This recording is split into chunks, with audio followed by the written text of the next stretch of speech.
Hello and welcome. This is the true history of mastering audio. What you're looking at is a 78 phonograph player. The records were made of ceramic and it was all physical. There was no electronics. It was completely physical, and you could even put your ear next to the needle and you would hear noise.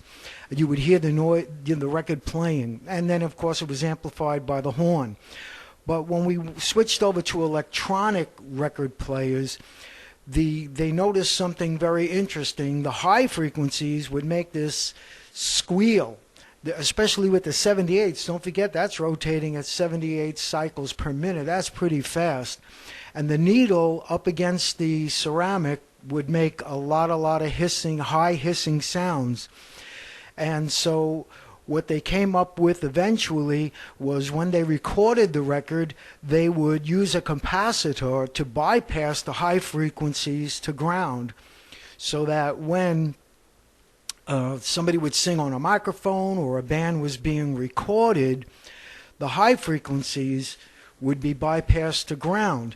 And so when the record was pressed and played on an electronic record player, you wouldn't have that high frequency hissing and humming going on.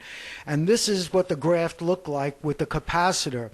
It bypassed the high frequencies starting about a thousand cycles per second.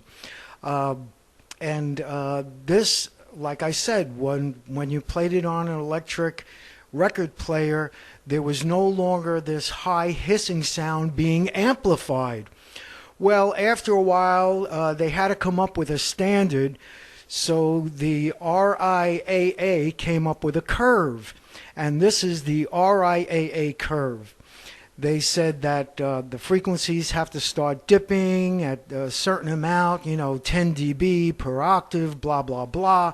And that's the red line you're seeing here. You're seeing how the electronics, or while it was being recorded, the electronics would modify the signal to decrease the high frequencies. And of course, it hovered around the 1,000 cycles per second, or 1,000 hertz at this time.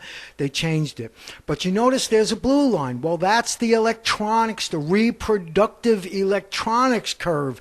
So as you see, it crosses through the 1,000 hertz, but you see how the high frequencies are increased. And that's why we master today.